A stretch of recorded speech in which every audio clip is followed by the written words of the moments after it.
You're listening to your radio homes for the Megacast, 89.3 WBLD Orchard Lake and 88.1 WBFH Bloomfield Hills. Today's edition of the Megacast begins now.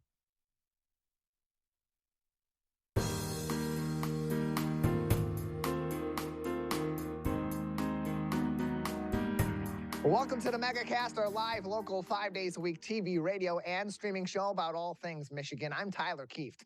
Today we'll be talking to a number of people about topics of interest and importance to Michiganders like you. Let's begin with what's making headlines today at CivicCenterTV.com's local news page. Our top story comes from Bridge, Michigan. In their coronavirus tracker, good news, positive cases in Michigan have dropped by 11% over the past week, down to just 12,949 total cases, or about 1,850 per day. Experts say those case rate numbers that have been fluctuating kind of up and down over the last several weeks are mostly as a result of a lull in reporting cases that happened around the Labor Day holiday at the beginning of the month.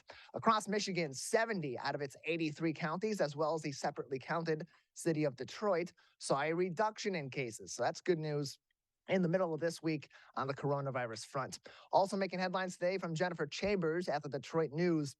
Attorneys for the teachers union at Oxford High School are advising educators and administrators to not partake in interviews for third-party investigations into last November's school shooting that took the lives of 4 students. Attorney Darcy Brandt, in an email in July, wrote to teachers and other educators, quote, "This is what we should tell members to say. Because the district is involved in pending litigation, the district's attorneys have advised me not to make any unnecessary statements. Since this requested interview is voluntary, I decline based on that advice," and closed quote.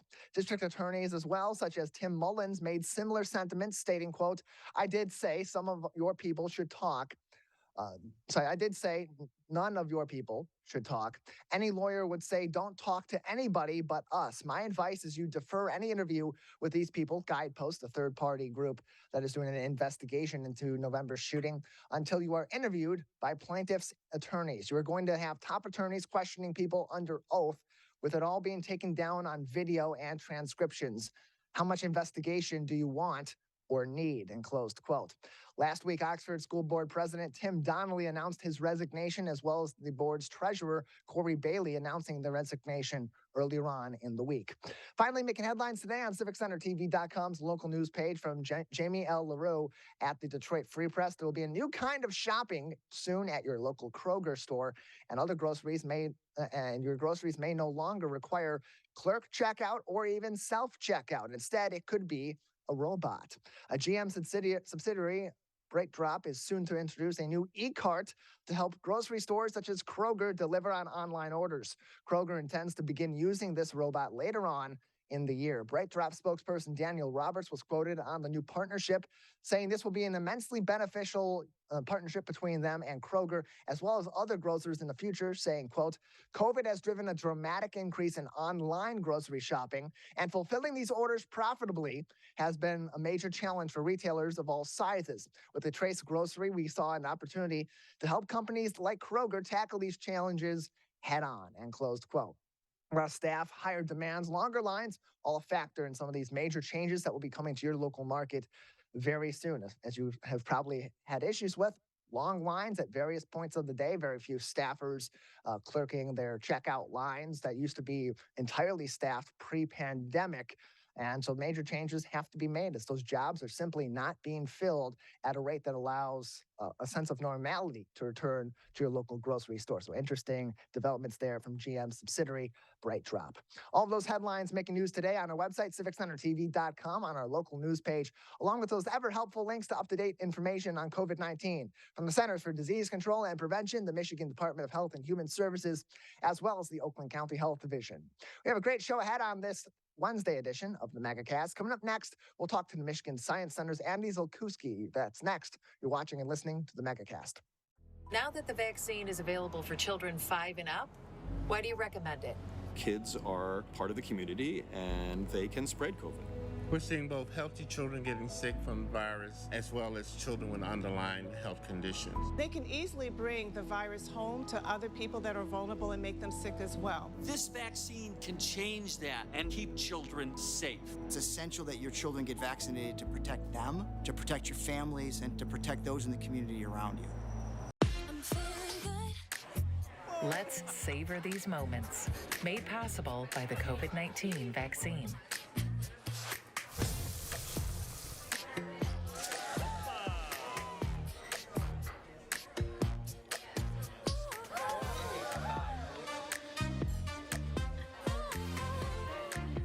Keep the dining out going by keeping yourself protected and your COVID-19 vaccines up to date. Let's relish these moments, made possible by the COVID-19 vaccine.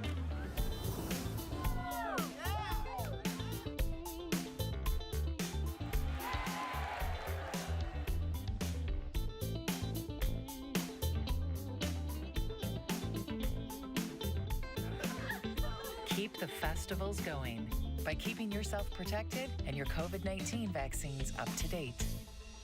Can I ask you a question? Why do you want to get the COVID-19 vaccine? I don't like getting sick. The virus will die.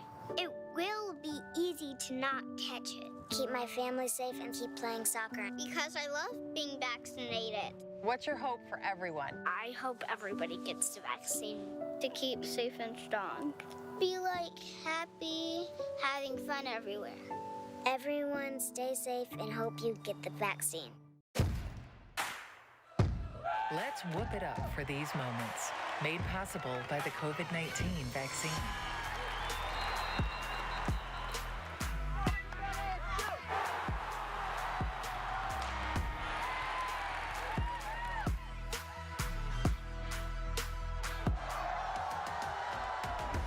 Keep the cheering going by keeping yourself protected and your COVID-19 vaccines up to date.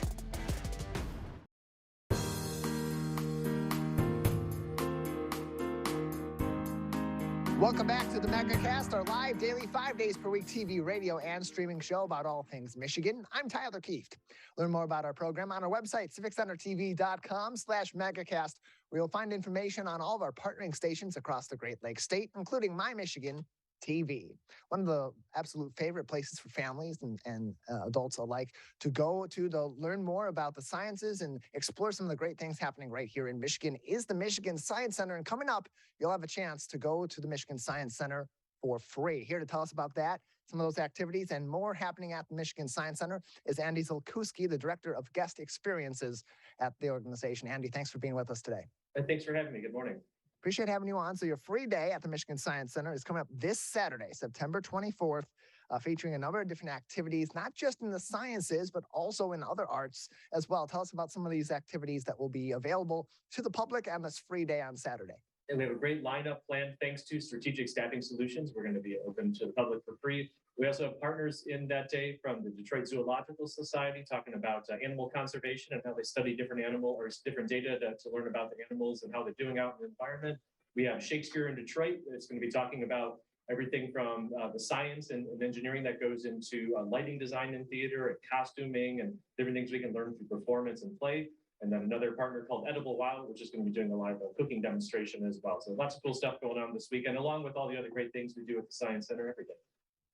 You can learn more information, of course, on the website, mi-sci.org. That's mi-sci.org for more information on the free day on Saturday, as well as all the other activities all throughout the year at the Michigan Science Center. Andy, how can people participate in this free day? Are they just showing up? Do they have to pre-register? Absolutely pre-register at our website. You just said mi-sci.org.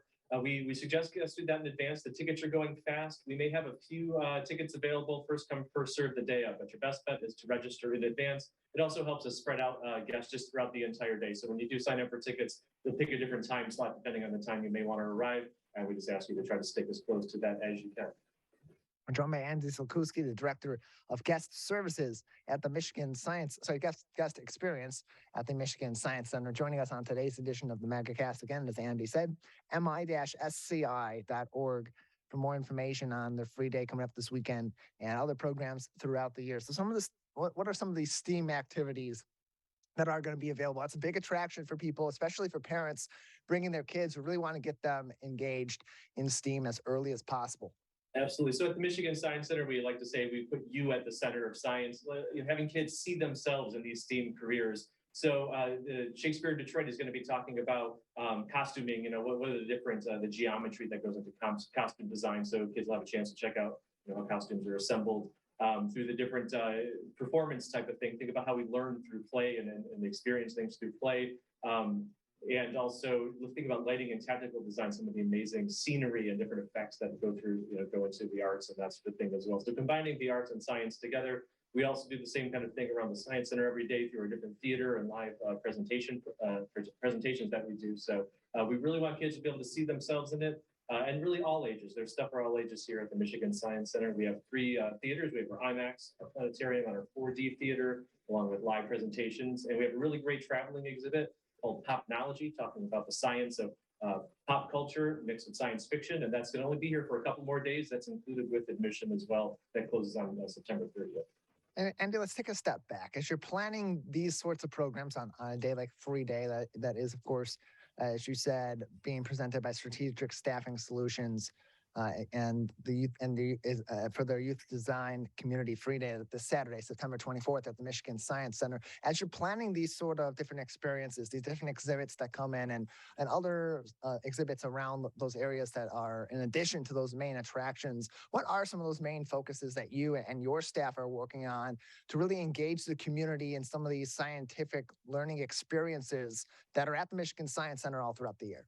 We want to make science accessible and approachable. Sometimes people get intimidated by science, or they're not really sure about it. Maybe it's something that they were never, familiar with or confident in. So we like to approach people at their level. It's not a formal education; it's informal. It's edutainment, as we call it sometimes, and really just giving the wow factor, giving people a chance to participate in the science themselves, to engage around that sort of stuff, whether it's through a hands-on exhibit or a program that we develop here. We want to get the volunteers up. We want to get kids and people of all ages involved in the science directly, so they can kind of have that little spark of inspiration.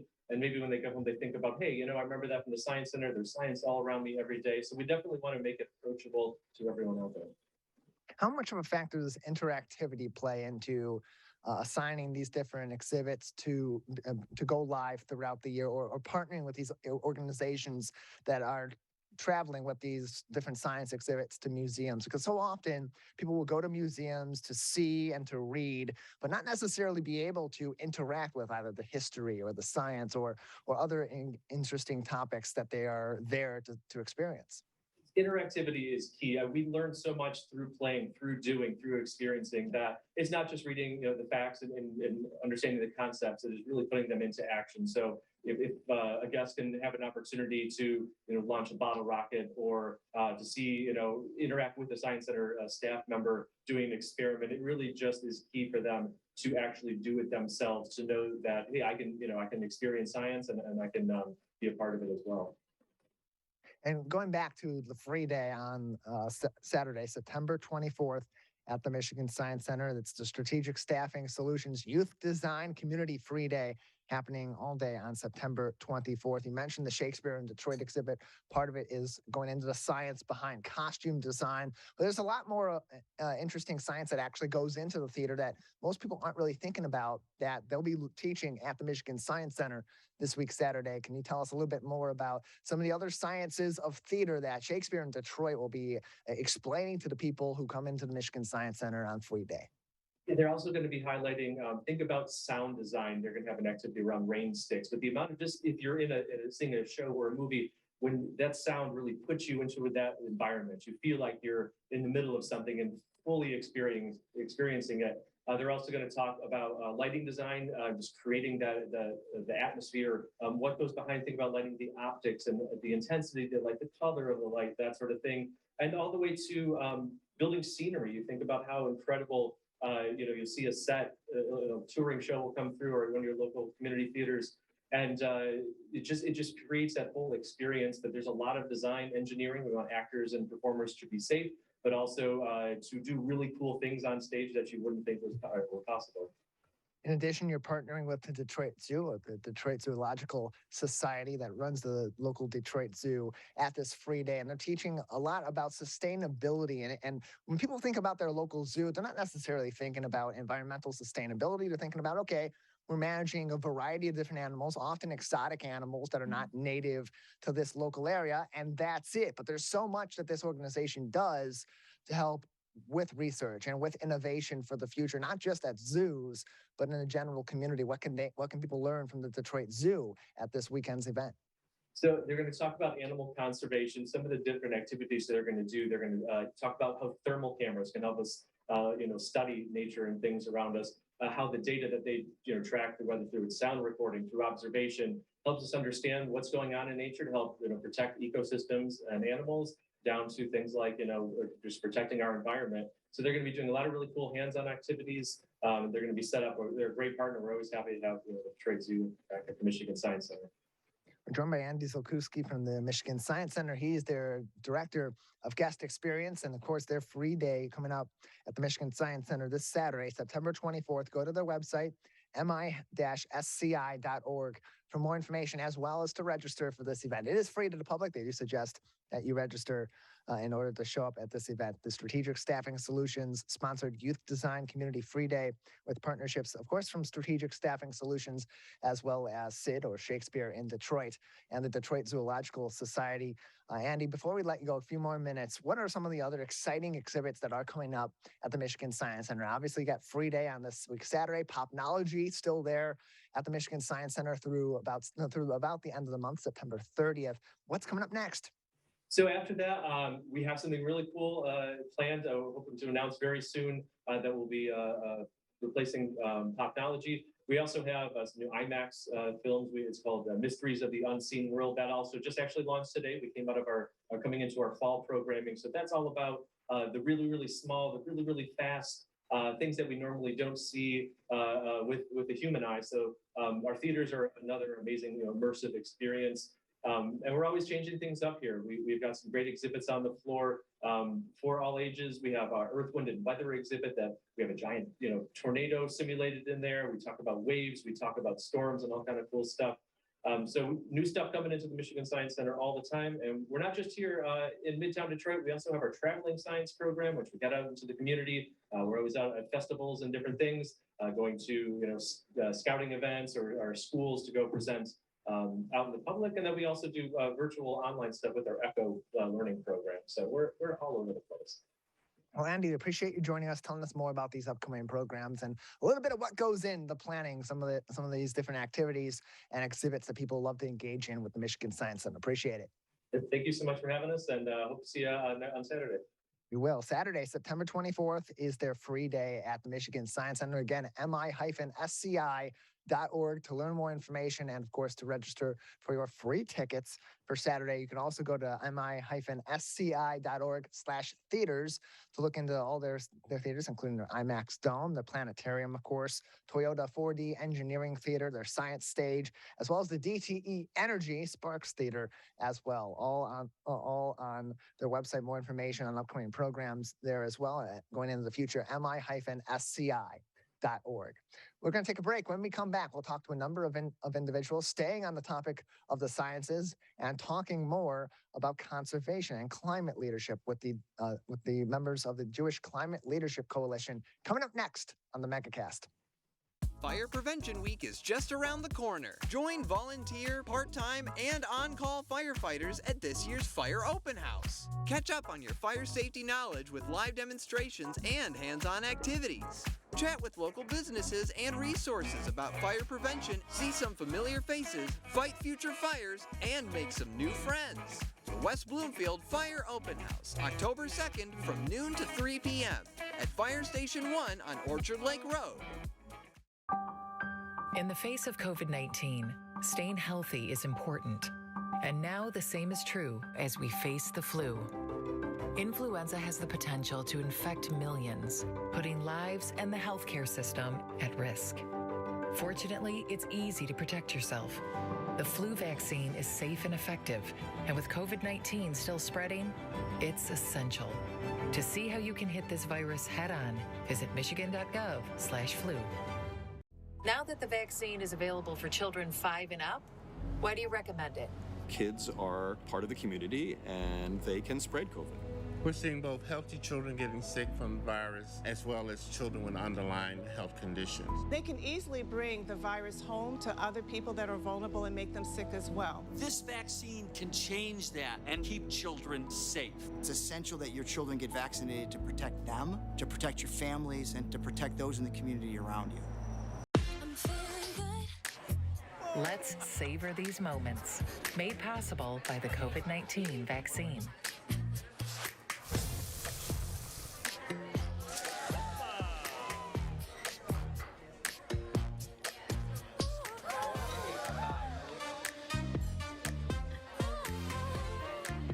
Keep the dining out going by keeping yourself protected and your COVID-19 vaccines up to date. Let's relish these moments, made possible by the COVID-19 vaccine.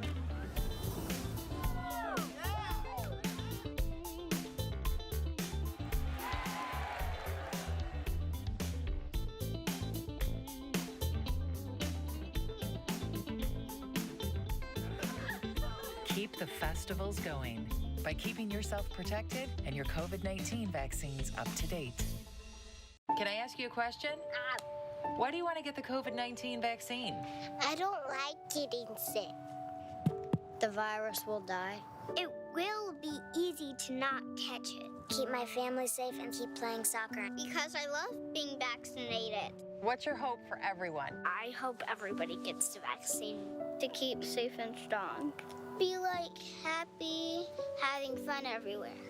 Everyone stay safe and hope you get the vaccine. Let's whoop it up for these moments, made possible by the COVID-19 vaccine.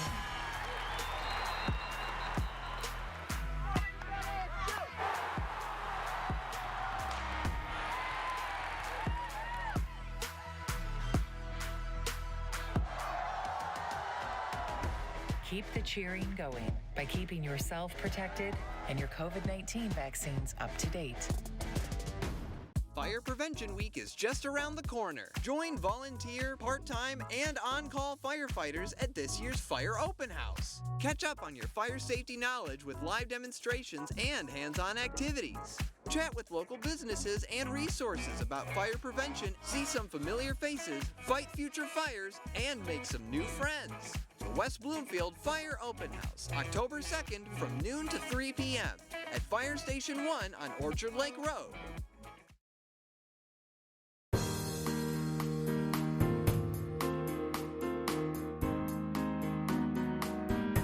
Welcome back to the Megacast, our live daily 5 days per week TV, radio, and streaming show looking into all things Michigan. I'm Tyler Kieft. Learn more about our program on our website, civiccentertv.com/megacast, where you'll find more information on all of our partnering stations across the Great Lakes State, as well as find all of our full episodes and individual interviews on demand. The Jewish Climate Leadership Coalition is one of many groups in our local area that is working on fighting climate change at the grassroots, community to community, and battling some of the ways that in our local area we can make some change and prevent the effects of climate change from having long-standing effects on generations to come. Let's take a look at a short video with some of the more information on what they do. Do we have that video, Jared? We do not. Okay. We do not have that video. We will do our best to post that along with this interview later on today, so you can get more information. In the meantime, let's continue on. Joining us now on the Megacast from the Jewish Climate Leadership Coalition is Risa, Alyson, Cooper, as well as Amit, Weitzer on today's edition of the Megacast. Thank you both for being with us today. Thank you for the opportunity. Good to have you both with us today. So Risa is Hazon's Chief Climate Officer, and Amit is Hazon Detroit's Executive Director, and are two of the members of the Jewish Climate Leadership Coalition. So let's start with you, Risa. Can you tell us a little bit about this organization, this coalition of different groups in our local area that are working to battle climate change? Sure thing. So the Jewish Climate Leadership Coalition is a collective of Jewish community organizations who recognize the existential threat, the moral urgency of the climate crisis, and are committed to taking meaningful climate action. Hazon has 20 founding partners who have worked alongside us to vision and launch this coalition. The 20 founding partners represent umbrella organizations of Jewish life. And as of last Thursday, the Jewish Climate Leadership Coalition is now open to Jewish community organizations everywhere to sign on and to join us. All coalition members are asked to sign the founding statement, which essentially says that we, as leaders of the Jewish community organization, we recognize that climate crisis is real and we are committed to taking action. Organizations also designate a staff liaison who is going to coordinate their organization's climate action work. And then the biggest piece of what it means to participate in the Jewish Climate Leadership Coalition is that all organizations commit to developing, implementing, evaluating, and sharing out annually a climate action plan, which basically sets the strategic priorities of that organization in terms of their climate action work, detailing both actions that they've taken to date, as well as ways in which they will reduce their greenhouse gas emissions in the coming year, and also help to mobilize their broader networks around climate action. And then, so Amit, when did this coalition begin to come together? At what point did these different organizations decide we have to do something and we're better off working together to find some of these solutions in our local communities? I'm actually going to pass that over to Risa to talk about the genesis of the program. Okay. So the founding partners started coming together in February, March of this year.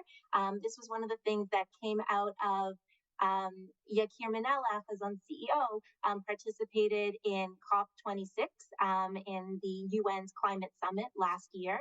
And the Jewish Climate Leadership Coalition was an idea that came out of that experience, wanting to think about how we can mobilize the Jewish community organizations, Jewish institutions around climate action. So the Yakir brought this to the founding partner organizations. They began meeting back in February, March of this year. And as he said, just as of last week, the coalition is now open for organizations everywhere to join.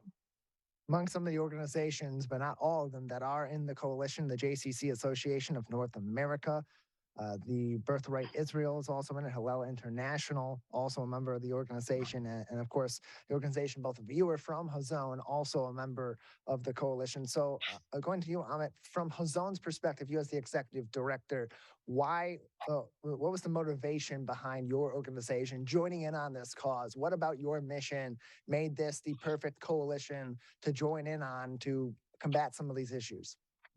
Well, I'm the director of Hazon's work in Detroit. And so I can share that here in Detroit, Hazon has been convening for over 5 years the Seal of Sustainability program. So has been working with and supporting Jewish organizations in community with one another, integrating environmental stewardship, environmental education into their work year-round. And so this is a really extraordinary and ambitious and critical way of building upon that long-standing work and commitment to integrating environmental education, stewardship, and action into Jewish life, and focused on the specific moment that we're in as it relates to the climate crisis. And so locally in Detroit, we see this as sort of the next step, the next layer on top of the Seal of Sustainability work that has been engaging over 40 organizations in the local Detroit metro area. And Risa, perhaps you can speak to nationally. Sure, please, Risa.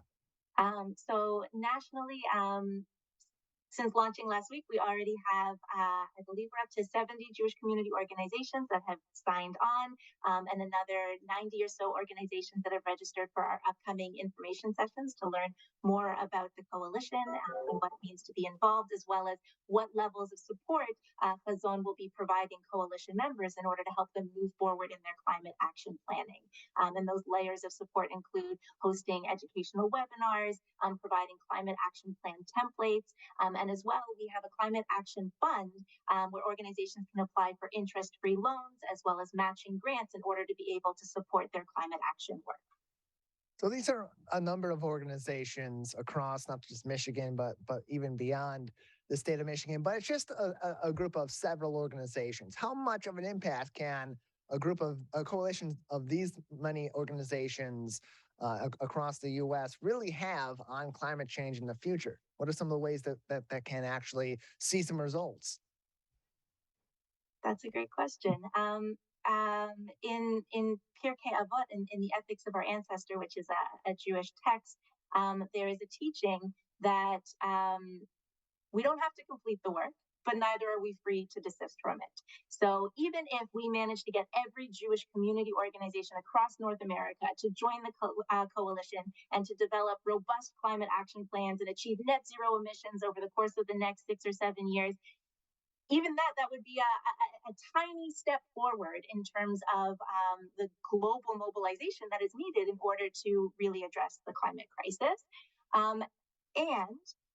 We know that the Jewish community does have a significant impact, and not just within our own community, but also an opportunity to help to mobilize other communities, other faith-based, other religious communities to think about developing similar initiatives. And if we think about this as one initiative, one moment in time that can have incredible ripples out beyond the Jewish community, I think that the opportunity for impact is actually very significant.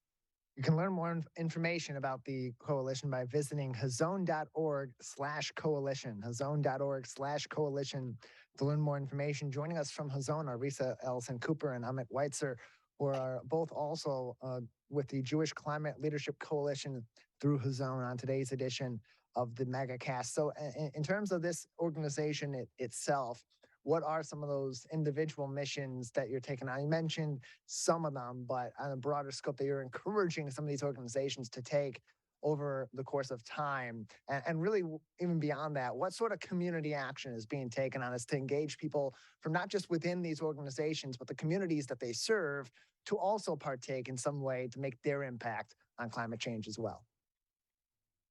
Amit, do you want to share within the Detroit community? Sure. I mean, so as I mentioned, where this is really building on a strong foundation over the last 5 years of more than 40 Jewish organizations setting and meeting goals related to sustainability. So that has included institutional gardening initiatives and really learning about and changing and thinking about where our food comes from and integrating that into the culture and identity of organizations. That has been really meaningful work as it relates to waste and thinking about where our waste goes and mitigating and minimizing waste. It's included energy audits, changing light bulbs, investments in green infrastructure like EV chargers. And what we're excited about is now to have the additional resources and sort of structure provided by the Jewish Climate Leadership Coalition to take it to the next level. There have been folks who've been exploring the possibility of community solar, and now they can do that in partnership with other organizations that are within their same sort of category of organization or other organizations within the same region. So we're excited that beyond the work we have been doing was connected through the Detroit community and sort of regional. What this new initiative is bringing is also connection via kind of type of organization so that JCCs across the country can be in community with one another, brainstorming, workshopping what's going to make the most impact for our type of organization, our challenges, our opportunities. Synagogues can do the same thing, day schools.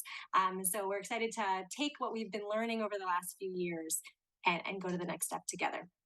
And to continue on with you, from Hazon's perspective, how does participation in a group like the Jewish Climate Leadership Coalition fit into your mission and some of the work that your organization is doing right here in the Detroit area? Well, I mean, it's really integral to our theory of change and how we see our work. Our mission is to support the meaningful integration of environmental sustainability, climate action, outdoor experience into Jewish life. And so this is a huge piece of our work, really mobilizing Jewish communities, institutions, and the individuals that are a part of those institutions to think of themselves as change agents and to be able to focus and really share specific resources as it relates to climate action and being a part of something larger. We all know, and Risa sort of mentioned, this is a very overwhelming concept, and it can feel hard to figure out where to begin. And what I love about the Jewish Climate Leadership Coalition is that it provides that place for people so that there's a there's a place to begin or to continue the work that many of us have been doing as individuals or institutions, and to do it in community so that it's more sustaining, more nourishing, and we can do it for the long haul, which is how we're going to have to be doing it together. Well, Risa, Amit, appreciate both of you joining us and telling us about this coalition of organizations and the work that you're doing to help combat climate change. Thank you for the time. Hazon.org/coalition for more information and ways that you can also participate as well. Hazon.org/coalition. We're going to take a break on the Megacast. When we come back, we'll talk about politics. And yes, of course, when we talk about politics, it's a little bit of an eye roll because it is so pervasive and it is so divisive.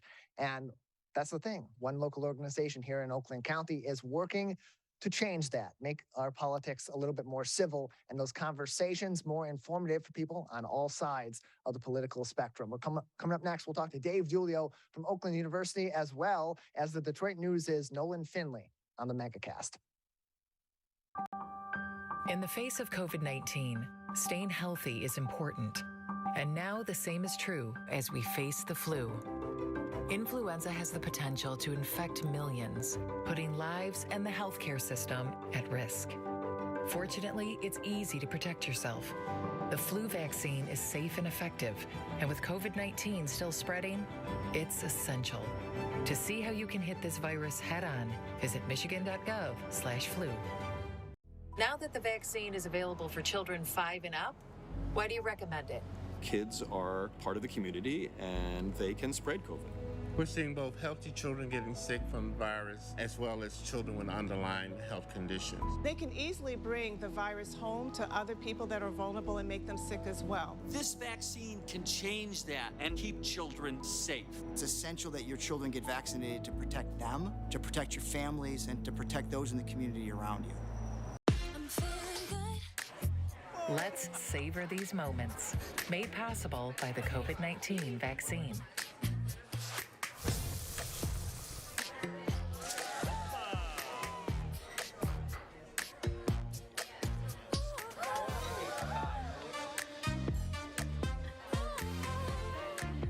Keep the dining out going by keeping yourself protected and your COVID-19 vaccines up to date. Let's relish these moments, made possible by the COVID-19 vaccine.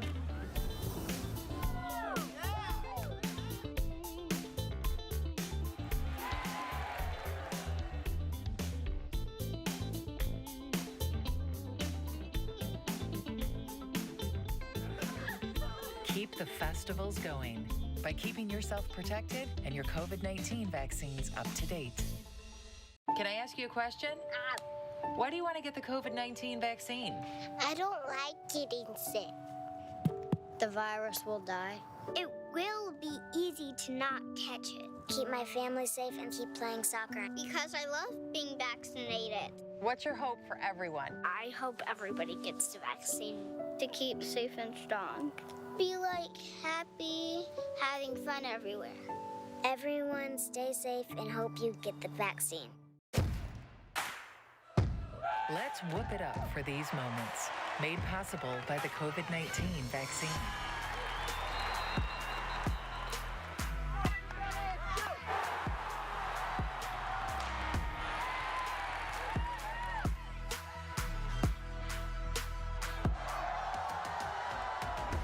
Keep the cheering going by keeping yourself protected and your COVID-19 vaccines up to date. Fire Prevention Week is just around the corner. Join volunteer, part-time, and on-call firefighters at this year's Fire Open House. Catch up on your fire safety knowledge with live demonstrations and hands-on activities. Chat with local businesses and resources about fire prevention, see some familiar faces, fight future fires, and make some new friends. The West Bloomfield Fire Open House, October 2nd from noon to 3 p.m. at Fire Station 1 on Orchard Lake Road. In the face of COVID-19, staying healthy is important. And now the same is true as we face the flu. Influenza has the potential to infect millions, putting lives and the healthcare system at risk. Fortunately, it's easy to protect yourself. The flu vaccine is safe and effective, and with COVID-19 still spreading, it's essential. To see how you can hit this virus head-on, visit michigan.gov/flu. Now that the vaccine is available for children 5 and up, why do you recommend it? Kids are part of the community and they can spread COVID. We're seeing both healthy children getting sick from the virus as well as children with underlying health conditions. They can easily bring the virus home to other people that are vulnerable and make them sick as well. This vaccine can change that and keep children safe. It's essential that your children get vaccinated to protect them, to protect your families, and to protect those in the community around you. Let's savor these moments. Made possible by the COVID-19 vaccine.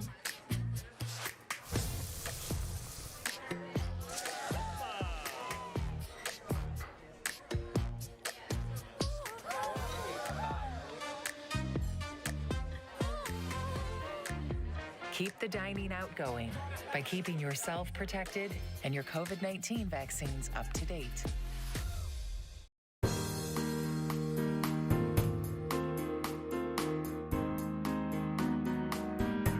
Welcome back to the Megacast, our live daily 5 days per week TV, radio, and streaming show about all things Michigan. I'm Tyler Kieft.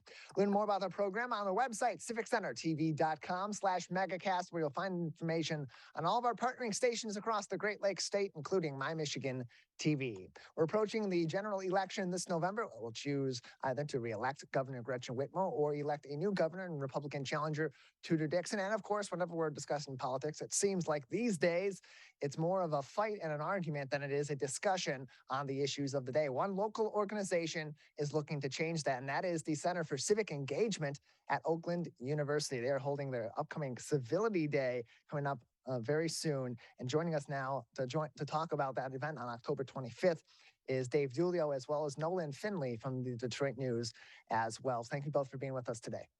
Thank you, Tyler. Yeah, thanks for having us, Tyler. Appreciate having both of you on. Let's start with you, Dave. For those that aren't familiar with the Center for Civic Engagement, just tell us about the organization that is hosting this event. Yeah, sure. Very quickly, the Center for Civic Engagement was started 5 years ago now with the intention of making Oakland University known as a convener of conversations about issues of public importance. But of course, when we have those conversations, we want to have them in the right way, right? We want them to be civil, respectful, deliberative, and productive. And that's really where an ongoing relationship and partnership with a project that Nolan Finley and Stephen Henderson are doing, the Civility project that has taken this message of civility throughout Southeast Michigan, across Michigan, and even across the nation. We've worked with them many times, and we're delighted to host Nolan, Stephen, and a number of other speakers on October 25th. And so, Nolan, as you and Stephen are directing the Civility Project and partnering with the Center for Civic Engagement on Civility Day on October 25th, 9 a.m. to 4 p.m.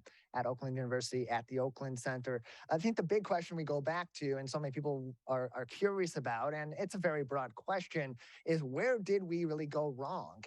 Or where did things really change to be what kind of is the status quo now in discussing politics, where it's my side versus your side, and there doesn't really seem to be a whole lot of that middle ground, having informed discussions on these issues between people of different political beliefs. We've been evolving toward this for a long time, and I think we've reached the point where a lot of folks have found a good deal of profit, a good deal of advantage in keeping us divided and keeping us frightened of one another, in keeping the political rhetoric at a boiling point. It works. It works at the polls. It works in bringing in money for their political parties and for their campaigns.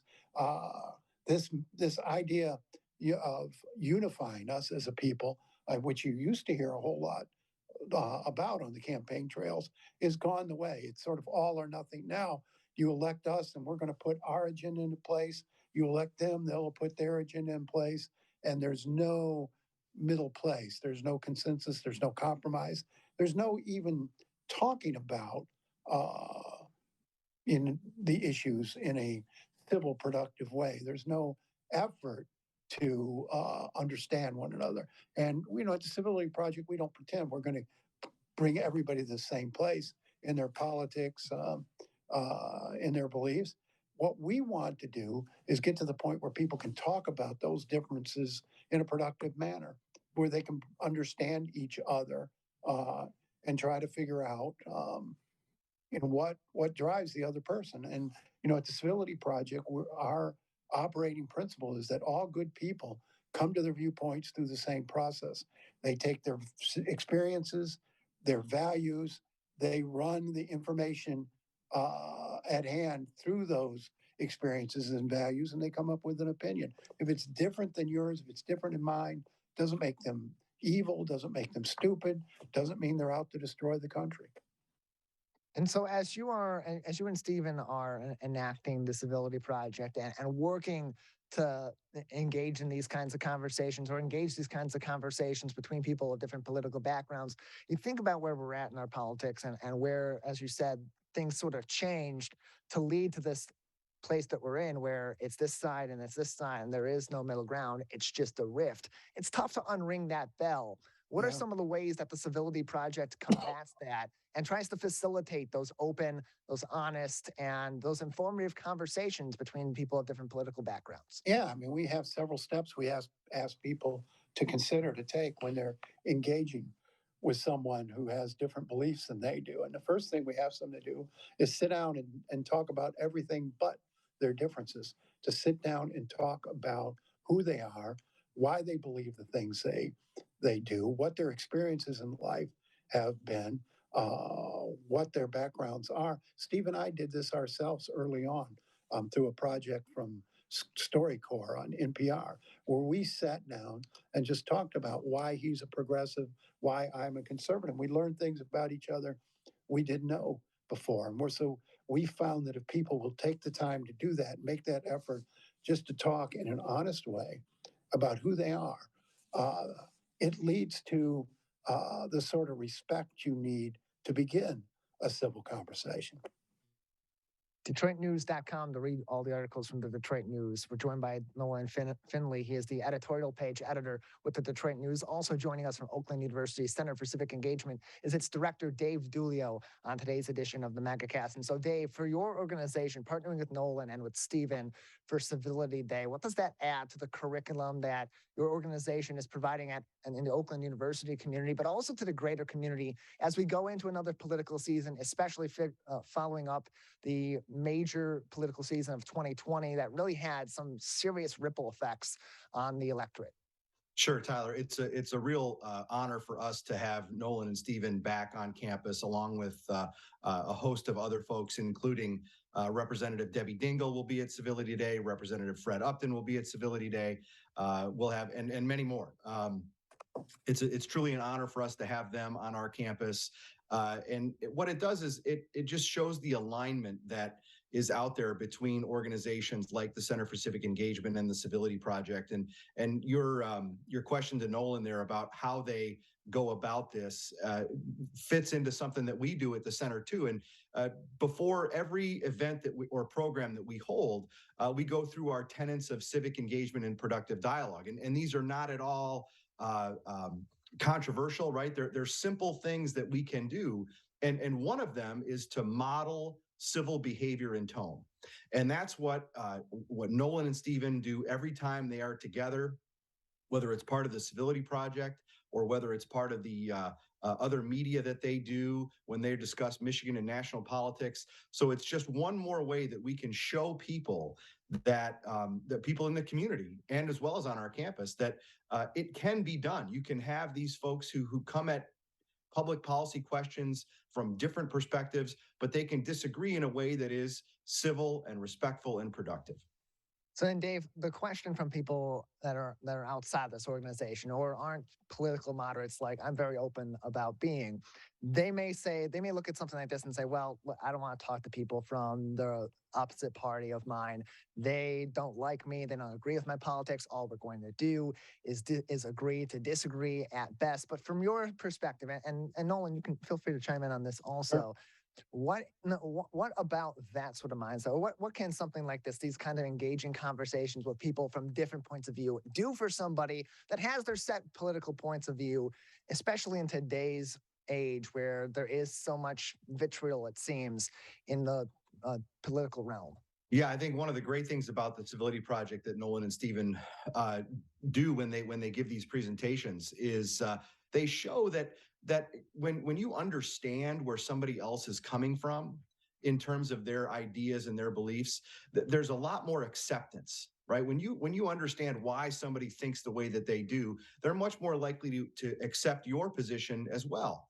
And it's I think on a very practical level, right? I mean, we've heard stories, you've heard them too, about how people have lost friends or even lost the ability to talk to family members about important things in their lives because they have such rancorous disagreement.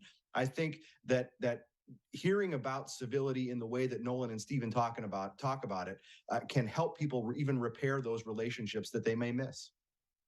And what we're trying to do is not to, we're not, it goes beyond just being nice and committing to being nice. Everybody can do that.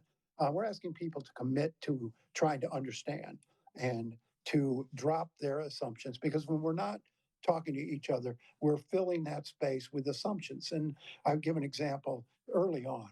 And when this idea started forming for Steve and I, years ago, we were up on Mackinac Island for the Michigan Republican Party state convention. Steve was covering it, and as was I. And late one night, we're after the sessions, we're having a drink in the bar, and Steve and I are sitting together. And I get up and walk away, and these two women pounce on me and said, "That's Stephen Henderson you're talking to. How could you be friends with him? He's just so awful. We hate him." And those words hit me pretty hard. We hate him. And I asked them, I said, "Do you know him?" And they said, "No, we've never met him." I said, "Well, how do you know you hate him?" "Well, we just don't like the way he thinks, the way he writes." I said, "I'll tell you what, go over and take my seat and sit beside him for a while and talk to him." It was an hour and a half later. I had to pull Steve away from them. And as we were leaving, I asked him, I said, "Well, what do you think?" And he said, "Oh, he's just great. We love him." And in an hour space, nothing had changed about the way Steve thought. Nothing had changed about the way they thought, but they took the time to talk to each other and get to know each other. And they found that, okay, he's about more than just the way he thinks and what his politics are. And that's what we're trying to do, is to chase these assumptions and get people to commit to not making the assumption that they hate someone based on their political views, because that's where we're at today. We just flat out hate each other if we're on the opposite side of the political aisle. And so, we take our inspiration from, Dr. Martin Luther King, and I'll paraphrase. He said, we hate each other because we don't know each other. We don't know each other because we don't talk to each other. And, we're trying to teach people how to talk to each other in a way that they can come to know each other and respect each other despite their differences. We appreciate both of you coming on and telling us about this. Civility Day at Oakland University's Oakland Center through the Center for Civic Engagement is October 25th, 9 a.m. until 4 p.m. You can register on oakland.edu/CCE. Free for you students at Oakland University. For the rest of the public, $25. Thank you both for being with us. Thank you, Tyler. Appreciate it. That does it for today's edition of the Megacast. We'll return Thursday with a new episode at 10 a.m.